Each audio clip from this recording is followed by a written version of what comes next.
Learners कैसे हैं आप सभी। मेरा नाम है शिखर पांडे और आज मैं आप सब सामने फिर से एक बार प्रस्तुत हूँ एक नई सीरीज के साथ।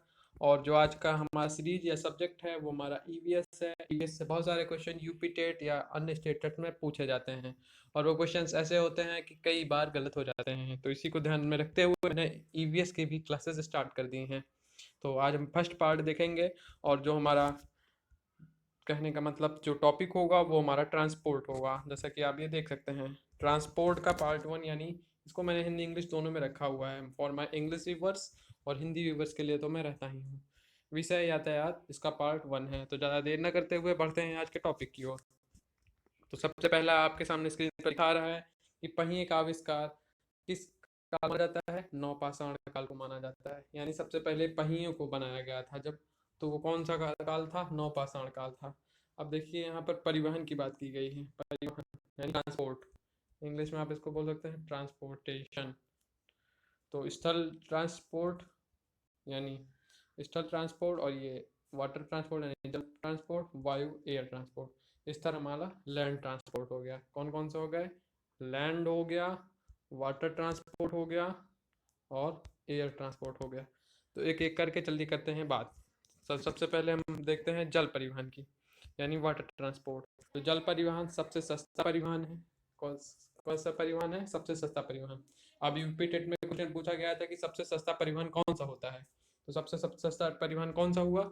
जल परिवहन हुआ। जल परिवहन सबसे सस्ता परिवहन है। पानी में सबसे ज़्यादा तेल के रिसाव से प्रदूषण होता है, ना कि कूड़े कचरे इत्यादि से।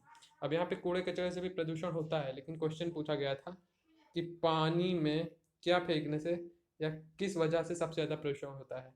तो पानी में सबसे ज़्यादा तेल के रिसाव से प्रदूषण होता है। ये तेल का रिसाव कहाँ होता है?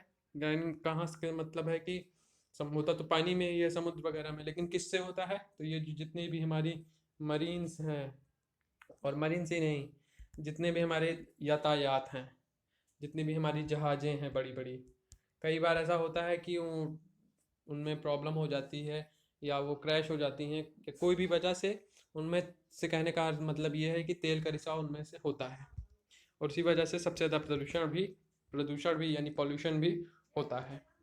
तो सबसे ज़्यादा वाटर पॉल्यूशन किससे होता है? तेल के रिसाव से। इसको कई बार पढ़िएगा, ये याद हो जाएगा। ये मोस्ट इंपॉर्टेंट आईएमपी क्वेश्चन है। आप एक नहीं 10 बार ये हर एग्जाम में पूछा गया है, और स्टेट टेट एग्जाम के लिए तो ये रामबाण है। बढ़ते हैं अगली स्लाइड पर। और जो अगला स्लाइड में हम देख सकते हैं प्रमुख राष्ट्रीय जलमार्गों की संख्या कितनी है? 4। अब राष्ट्रीय जलमार्ग की बात की गई है तो देखते हैं सबसे लंबा राष्ट्रीय जलमार्ग नेशनल वाटर मार्ग फर्स्ट। जैसे नेशनल हाईवे आप लोगों ने पढ़ा होगा फर्स्ट, उसी तरह नेशनल वाटर मार्ग फर्स्ट गंगा नदी पर है। किस नदी पर है? गंगा नदी पर। क्वेश्चन ही क्वेश्चन है, सबसे लंबा राष्ट्रीय मार्ग कौन सा है? तो उसमें आंसर आएगा नेशनल वाटर मार्ग या हाईवे, जो भी कह सकते हैं, फर्स्ट। किस नदी पर है? तो ये किस नदी पर है? गंगा नदी पर है, जो कि इलाहाबाद से हल्दिया तक है। ये भी क्वेश्चन पूछा गया है कि सबसे लंबा राष्ट्रीय जलमार्ग किस से किसके बीच है? तो ये इलाहाबाद से हल्दिया तक है। इसके बीच की दूरी कितनी है? 1620 किलोमीटर है। कितनी किलोमीटर है? 1620 किलोमीटर। 1620 किलोमीटर। दूसरा यहीं पर है कि दूसरा सबसे लंबा राष्ट्रीय जलमार्ग NW2 है। किस नदी पर है? ब्रह्मपुत्र नदी पर है। यह अब कहाँ से कहाँ तक है? ये सदिया से धुबरी तक है। कहाँ से?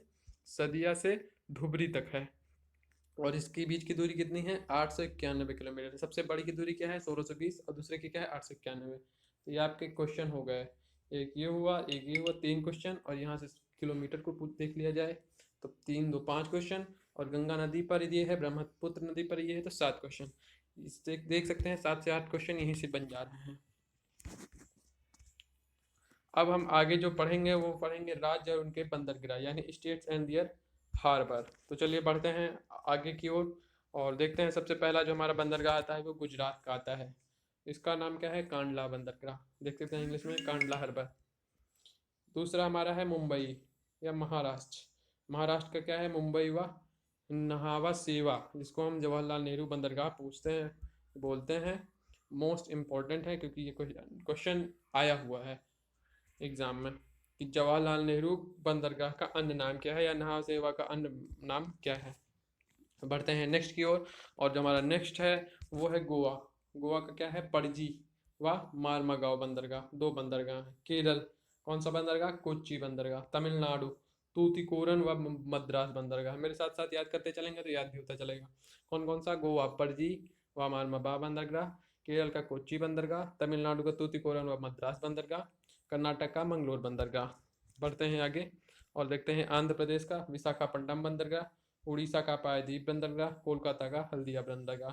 अब अभी आपने देखा था कि सबसे बड़ा जो दूसरा जलमार्ग वाटर मार्ग NW2 था वो कहाँ से कहाँ तक था? 890 किलोमीटर की दूरी थी। और आपने देखा था कि वो इलाहाबाद से हल्दिया तक का था। 1680 किलोमीटर की दूरी थी, वो एक की दूरी थी, वो भी ऐसे ही था। तो कहने का मतलब ये है कि देख सकते हैं कोलकाता का कौन सा बंदरगाह है? हल्दिया बंदरगाह है। बढ़ते हैं आगे कुछ अन्य महत्वपूर्ण तथ्य की ओर। अन्य महत्वपूर्ण तथ्य में प्राकृतिक बंदरगाह को हम देखेंगे और कृत्रिम बंदरगाह को देखेंगे। प्राकृतिक क्या होता है? नेचुरल होता है इंग्लिश में अगर आप देखते हैं तो। ये नेचर के द्वारा बनाया बंदरगाह होता है, यानी प्रकृति के द्वारा बनाया गया बंदरगाह होता है। ऐसा बंदरगाह जो प्रकृति के द्वारा निर्मित होता है, बनाया गया होता है, उसको हम प्राकृतिक बंदरगाह बोलते हैं। और कृत्रिम बंदरगाह या बंदरगाह मानव द्वारा निर्मित होता है, इसको हम कृत्रिम बंदरगाह या आर्टिफिशियल बंदरगाह कहते हैं। ऊपर इंग्लिश में देख सकते हैं। बढ़ते हैं आगे और आगे जो हमारा है मैन मेड और आर्टिफिशियल हार्बर। तो कृत्रिम बंदरगाह या बंदरगाह मानव द्वारा निर्मित होता है। सबसे व्यस्त व बड़ा बंदरगाह कौन सा है? मुंबई व नावासोवा। अब नावासोवा का अन्य नाम मैंने बताया था, जवाहरलाल नेहरू बंदरगाह, आपको याद होगा, पिछली साइड में ही बताया गया था। ये भी बहुत मोस्ट IMP क्वेश्चंस हैं। ज्वारी बंदरगाह कौन सा होता है? ये कांडला बंदरगाह है, जो कि कहाँ है? गुजरात में है। सबसे पहली स्लाइड में देखा था। आज़ादी के बाद बनने वाला बंदरगाह कांडला यानी गुजरात। तो कह सकते हैं कि आज़ादी के बनने बाद वाला बंदरगाह या सबसे पहला प्रथम बंदरगाह हमारा गुजरात है, क्योंकि ये आज़ादी के बाद बनने वाला पहला बंदरगाह था। और अब बढ़ते हैं इसी के साथ आगे और आगे हम देख सकते हैं बंदरगाह के बारे में।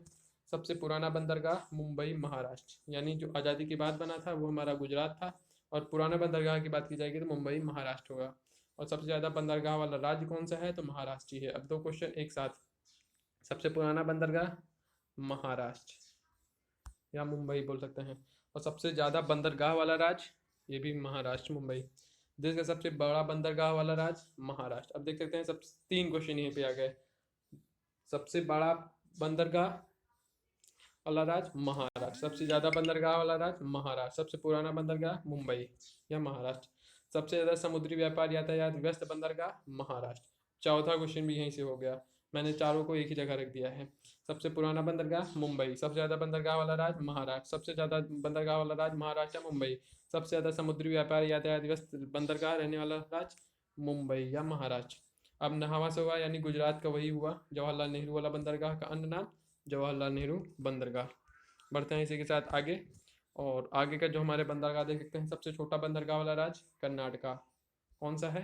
कर्नाटका है। सबसे बड़ा आपने आप महाराष्ट्र देखा था, सबसे छोटा कौन सा है? कर्नाटका, मंगलौर बंदरगाह। अरब सागर की रानी, क्वेश्चन बहुत मोस्ट इंपॉर्टेंट IMP। बंदरगाह की रानी कहा जाने वाला बंदरगाह कोच्चि बंदरगाह, जो कि कहाँ पर है? केरल में है। सबसे पुराना कृत्रिम बंदरगाह मद्रास बंदरगाह। अभी सबसे पुराना बंदरगाह आपने महाराष्ट्र देखा था, लेकिन ये कृत्रिम बंदरगाह है, यानी आर्टिफिशियल है, नेचुरल नहीं है। और देश का सबसे सुरक्षित बंदरगाह कौन सा है? विशाखापट्टनम बंदरगाह है। देश का सबसे गहरा बंदरगाह कौन सा है? विशाखापट्टनम बंदरगाह है। अब इन दोनों को भी मैंने एक जगह रख दिया है। आगे देखते हैं आगे हमारा क्या है। देश का सबसे गहरा बंदरगाह विशाखापट्टनम बंदरगाह, हमने देखा।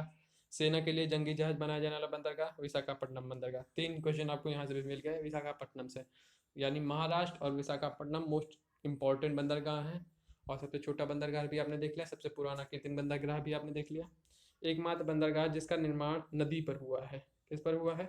नदी पर हुआ है।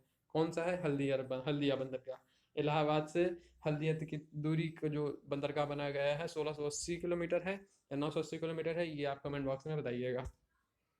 और यहाँ कह रहा है कोलकाता, यानी हल्दिया बंदरगाह स्थित है नदी, किस नदी पर है? हुगली नदी पर। अब ये दोनों एक ही हैं कि हल्दिया बंदरगाह नदी पर स्थित है, किस नदी पर स्थित है? तो हुगली नदी पर स्थित है। किस नदी पर? हुगली नदी पर। तो ये था आज का वीडियो, मिलते हैं नेक्स्ट वीडियो में। थैंक यू सो मच, तब तक के लिए धन्यवाद। Please like and subscribe to our channel. ना लाइक्स हो रहे हैं ना सब्सक्राइबर हो रहे हैं। अब लाइक्स के लिए मुझे कहना पड़ रहा है, पहले मैं सिर्फ सब्सक्राइब के लिए बोलता था। इस लाइक और सब्सक्राइब से होता ये है कि जो मेरा मनोबल है वो बढ़ेगा, मुझे पढ़ाने में और इंटरेस्ट आएगा। जैसे मैं नई नई सीरीज़ ला रहा हूँ और भी नई नई सीरीज़ लाऊंगा, साथ ही साथ इनको मैं कंटिन्यू भी रख पाऊँगा। थैंक यू सो मच, मिलते हैं नेक्स्ट वीडियो में, तब तक के लिए इजाज़त। धन्यवाद, स्वस्थ रहिए, सतर्क रहिए और अपने का ख्याल रखिए। जय हिंद।